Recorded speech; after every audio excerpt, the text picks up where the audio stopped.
The city fell in stages, like a body surrendering to fever. On January 3, 1919, Riga ceased to belong to the Republic of Latvia. The Red Army, spearheaded by the Latvian riflemen who had once defended this same soil against German invasion, poured through the eastern districts with a momentum that shattered what little resistance remained. Street by street, block by block, the capital that had witnessed the birth of Latvian independence was swallowed by revolution. For the civilians caught in this collapse, time fractured into disconnected moments of horror and survival. A mother carrying her child through smoke-filled streets, clutching a single suitcase containing everything she could not bear to lose. An elderly shopkeeper standing in the doorway of his ransacked store, watching soldiers in ragged uniforms help themselves to his life's work. A young woman hiding in a cellar, listening to the boots overhead, wondering if the next sound would be the one that ended everything. The Bolshevik occupation brought immediate and systematic transformation.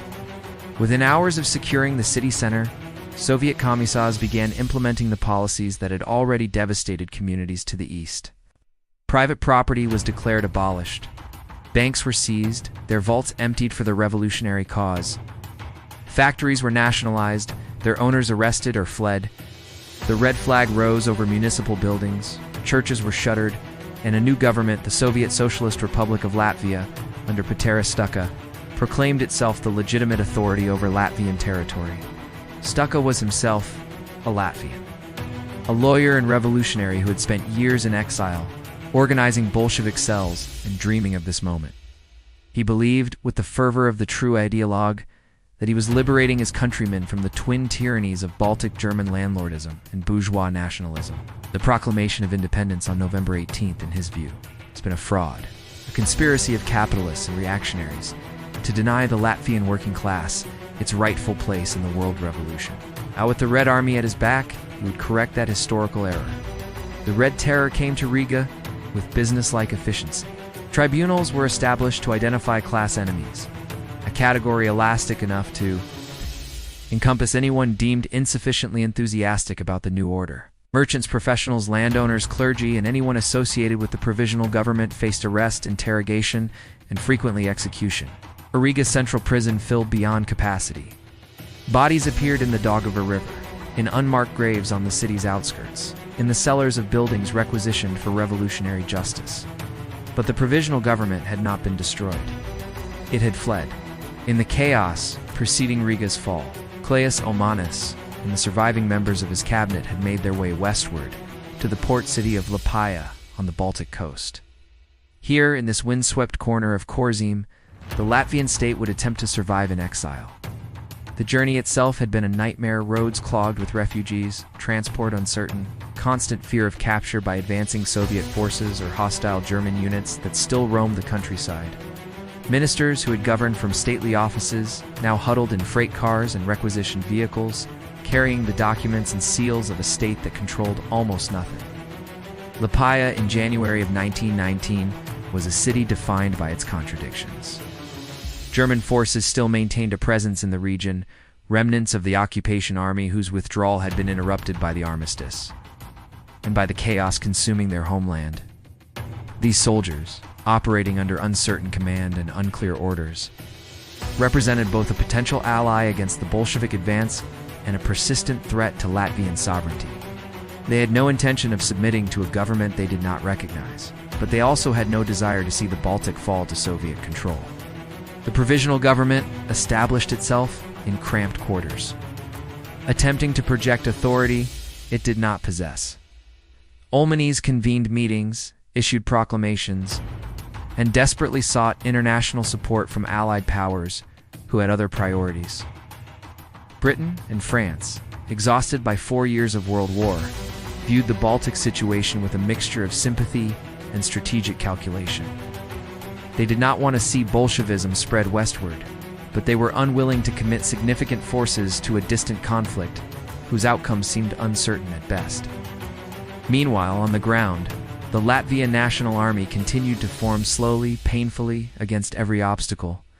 Oskars Kalpaks, now commanding what remained of the 1st Volunteer Units, had withdrawn westward with the retreating government. His forces numbered in the hundreds, not thousands. They lacked artillery, machine guns, proper uniforms, adequate food, medical supplies, and virtually everything else that a functioning military requires. What they possessed was a shared conviction that surrender was not an option. Kalpaks drilled his men relentlessly, transformed peasants into soldiers, and built from raw material the skeleton of an army that would eventually grow strong enough to liberate its homeland. The volunteers who joined these units in those desperate weeks came from every corner of Latvian society. There were students who had abandoned their studies to answer the call. There were farmers who left their fields fallow, knowing they might never return.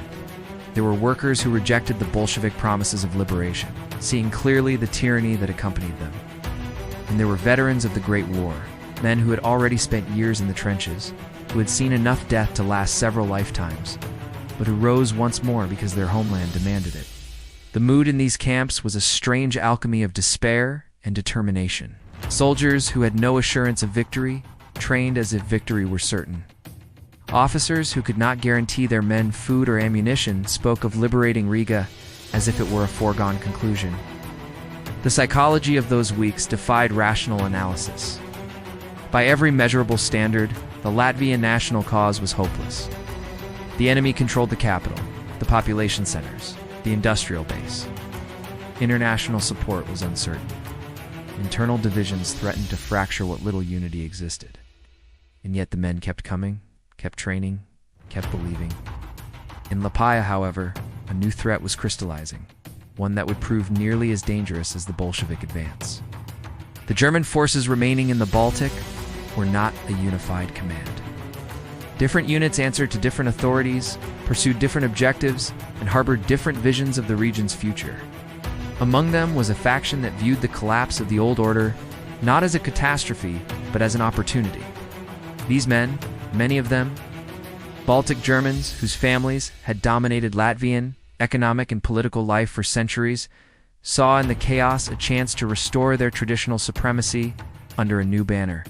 The instrument of this ambition was the Baltisch Landeswehr, a military formation recruited largely from Baltic German volunteers and commanded by officers who owed their loyalty to no democratic government. Nominally, the Landeswehr was intended to fight the Bolsheviks alongside Latvian national forces. In practice, its leadership viewed the Latvian provisional government as an inconvenient obstacle to be tolerated temporarily and eliminated when circumstances permitted. Commanding the broader German military presence in the Baltic was General Rüdiger von der Goltz, a veteran of colonial wars and Eastern Front campaigns, who had arrived in Liepāja in February with reinforcements from Germany. Goltz was a soldier of the old-school Prussian to his core, contemptuous of democratic sentiment, convinced that the Baltic belonged within Germany's sphere of influence regardless of what the locals might want. His mission, as he understood it, was to crush Bolshevism and secure German interests in the region.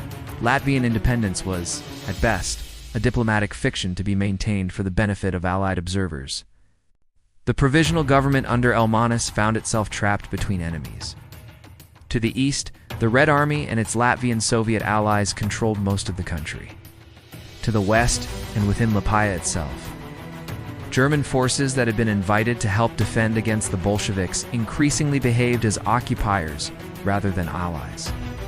The government needed German military support to survive, but could not trust the motives of those providing it.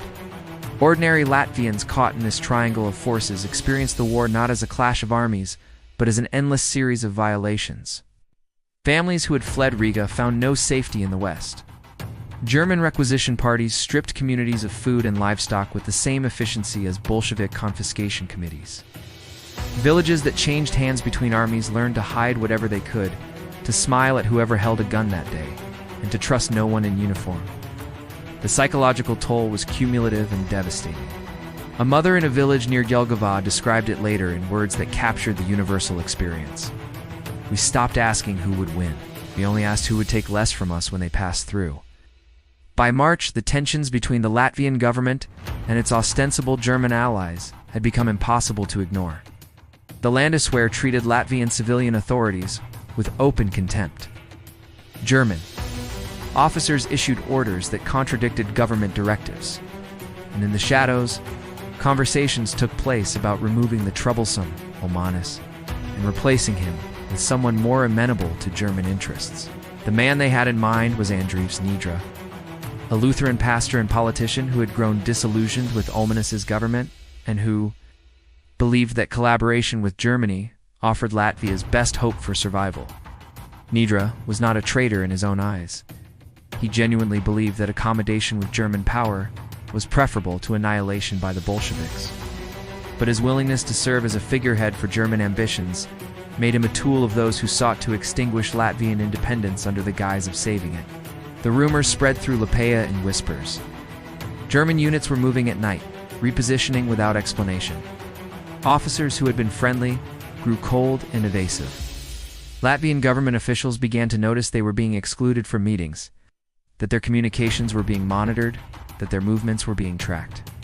On the night of April 15, 1919, Kārlis Ulmanis received warning that his arrest was imminent. The details remain murky. Who passed the message? What exactly had been planned? How close the conspirators came to success? What is certain is that the Prime Minister of Latvia, leader of a government fighting for its nation's survival, found himself fleeing in darkness from men who were supposed to be his allies. The coup came the next morning. On April 16th, German-led forces seized government buildings throughout Liepāja. Ulmanis, hidden aboard a steamship in the harbor under the protection of Allied naval forces, watched helplessly as his government was overthrown. Nidra was installed as head of a new administration answerable to German interests. Latvia's struggle for independence had not only enemies to the east, it now had enemies within its last refuge. And as the sun set over the Baltic, those who still believed in freedom faced a question more terrifying than any artillery barrage. When your allies become your captors, where do you turn for salvation?